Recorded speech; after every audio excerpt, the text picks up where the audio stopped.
সর্বপ্রথম আপনাকে একজন মুমিন হতে হবে, আর মুমিনরাই সফল কাম। কথা কার? আল্লাহ। আল্লাহ রাব্বুল আলামিন বলেন মুমিনরাই সফল।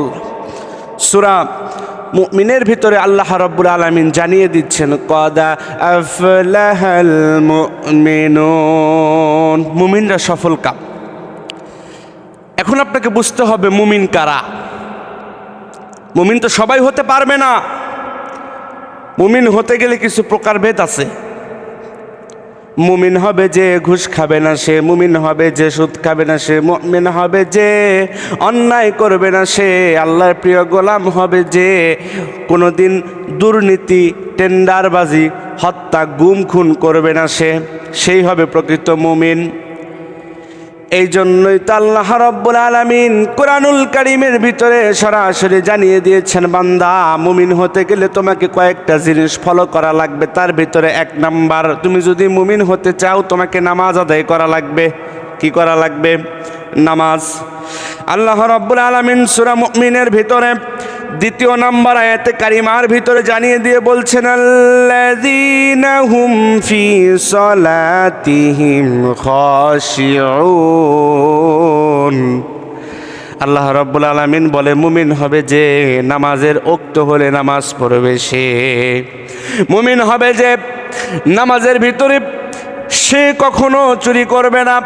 নামাজের ভিতরে সব সময় খুশু এবং খুজু নিয়ে নামাজ আদায় করবে। আমার আপনার মধ্যে এমনও মানুষ আছে মসজিদের ভিতরে প্রবেশ করে নামাজে দাঁড়ায় ঠিকই, সূরা কালাম কিছু জানে না, আকাশের দিকে তাকায় থেকে মসজিদের ভিতরে কয়টা ফ্যান, কয়টা জানালা আর কয়টা এসি আছে তারা দেখে। কথা বলেন ঠিক কিনা? এই নামাজ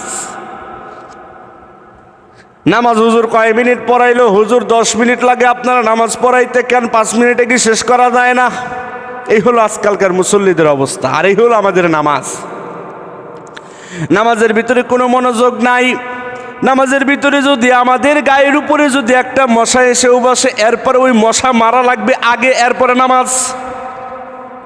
এই তো আমাদের নামাজ। কিন্তু নামাজ পড়তে হবে আমাদের খুশু এবং খুজুর সহিত।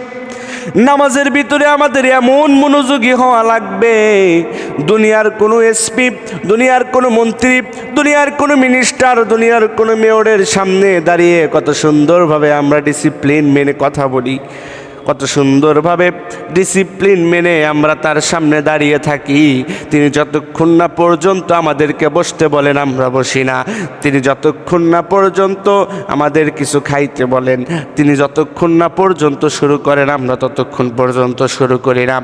এই রকম ডিসিপ্লিন আমরা মানি। কিন্তু আমরা যখন নামাজে দাঁড়াই, আমাদের সামনে যিনি থাকেন তিনি কে? আল্লাহ। আমার আপনার সামনে আমার আপনার স্রষ্টা, যিনি আমাকে তৈরি করেছেন, যিনি আপনাকে তৈরি করেছেন, যিনি এই পৃথিবীটা তৈরি করেছেন, এই পৃথিবীর মালিক যিনি আল্লাহ রব্বুল আলামিনের সামনে যখন আমরা দাঁড়াই, আল্লাহ রব্বুল আলামিনের সামনে কেমনে দাঁড়ান লাগবে এটা আমরা জানি না। যত মনোযোগিতা আছে সব কিছু নামাজের ভিতরে, যত চিন্তা আছে সব কিছু নামাজের ভিতরে, যত কিছু কথা সব কিছু মনে হয় নামাজের ভিতরে। কথা বলেন ঠিক কিনা? নামাজ পড়তে হবে হযরতে আলীর মতো। একদিন হযরতে আলী জিহাদের ময়দানে গেলেন, তার পায়ের ভিতরে একটা তীর বিঁধে গেল। তীর যখন বিঁধে গেল, সাহাবীরা ওই তীরটাকে বের করতে চায়, কিন্তু হযরতে আলীর বড্ড বেশি কষ্ট হয়। হযরতে আলী তীরটা বাহির করতে দেয় না। সাহাবীরা চিন্তা করলো, হযরতে আলী যখন নামাজে দাঁড়াবে তখন আমরা তীরটা বের করব, কারণ আলী যখন নামাজে দাঁড়ায় দুনিয়ার সমস্ত কিছু ভুলে গিয়ে একমাত্র মাওলার প্রেমে হযরতে আলী নামাজের ভিতরে মশগুল হয়ে যায়। এই জন্য হযরতে আলী যখন নামাজে দাঁড়াবে তখন আমরা তার পায়ের ভিতর থেকে তীর বের করব। হযরতে আলী নামাজে দাঁড়িয়ে গেলেন, সাহাবীরা সঙ্গে সঙ্গে তীরখানা বের করলেন। আলীর নামাজ যখন শেষ হয়ে গেল, আলীকে জিজ্ঞাসা করা হলো, আলী তোমার তীর কোথায়? আলী দেখতেছে তার তীরটাকে বের করে ফেলা হয়েছে। সাহাবীরা জিজ্ঞাসা করলো, আলী তুমি কি একটা বারের জন্য টের পাও নাই? একটা বারের জন্য কি তুমি বুঝতে পারো নাই? তোমার পায়ের ভিতরে তীরটা, যেই তীরটা ছিল, যেই তীরটার জন্য তুমি ব্যথায় কাতরাইতেছিলা, ওই তীরটা আমরা নামাজের ভিতরে বের করেছি, তুমি কি বুঝতে পারো নাই? আলী বলে না, কারণ আমি যখন নামাজে দাঁড়াই সর্বপ্রথম আমি আমার মাওলার প্রেমে মশগুল হয়ে যাই।